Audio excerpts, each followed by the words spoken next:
गुरु के संस्कारों को संस्कृति के रूप में स्वीकार किया है, और जो संस्कृति के रूप में स्वीकार करता है उसका गड़बड़ नहीं होता, उस पर तो कथा ही लिखी जाती है।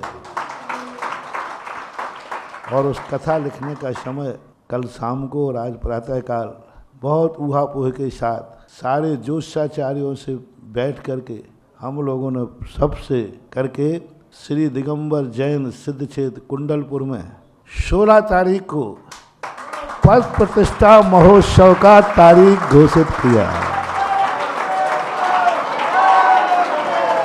हमारे पूज्य अग्रज समय सागर जी, योग सागर जी, हमारे पूज्य अग्रज नियम सागर, हमारे अनुज अभय सागर जी, प्रसाद सागर जी, संभव सागर जी, वीर सागर जी, क्षमता सागर जी, इन अनुजों से भी पूरा परामर्श करके और प्रमाण सागर जी, हम सब ने बैठ करके जोशों से पूछ करके सब ने कहा, मैंने कहा भाई घोषणा करना तो बाहर से पे निकाल दो।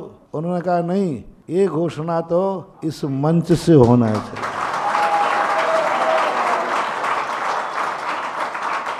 मुझे घोषणा करने के लिए मैंने कहा था नहीं, आप ही लोग घोषणा करो। तो सुबह प्रमाण सागर जी कहते हैं, मैंने कही भाई ये इतनी बड़ी घोषणा तो आप लोग वहाँ महाराज लोग, उन्होंने कहा नहीं, सबकी बात आई है कि यहाँ से प्रमाण सागर जी और यहाँ से मेरा नाम, ये दोनों वहाँ से लाइव में घोषणा करें।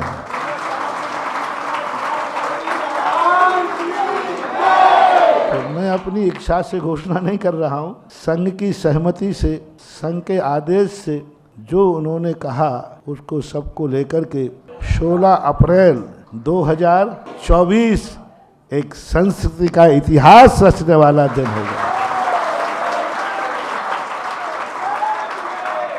चक्रवर्ती की संपदा कैसे संभाली जाती है वो सब तुम 16 तारीख को अपनी आंखों से देख। चक्रवर्ती जब संपदा छोड़ के जाता है तो उस संपदा कैसे संभलती है, कैसे संभाला जाता है, वो आचार्य श्री तो चक्रवर्ती से भी, चक्रवर्ती तो उनके सामने लगता क्या है,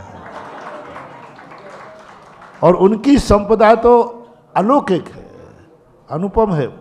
इस संपदा को कैसे संभाला जाएगा वो तो हम लोगों में तो ताकत है नहीं। आचार्य श्री के दिए हुए जो सूत्र हैं वो सूत्र ही मंत्र बनेंगे और उन मंत्रों को हम लोग सिद्ध करेंगे। सूत्र तो गुरु के ही होंगे पर सिद्ध हम लोग करेंगे। पूरा संघ उनके लिए एक ऐसे अवभाग्य मान करके इस संस्कृति को तो सबके लिए, वीरेश से भी तुम्हारे महोत्सव के संयोजक बने ना, अभी तो जो संघ की सहमति हुई और उन्होंने जो मुझे निर्देश दिए उनके निर्देश को मानते हुए मैंने मात्र इस लाइव से सारे भारत के लिए संदेशा दे दिया। बोलो, है ना शुभ समाचार कि नहीं?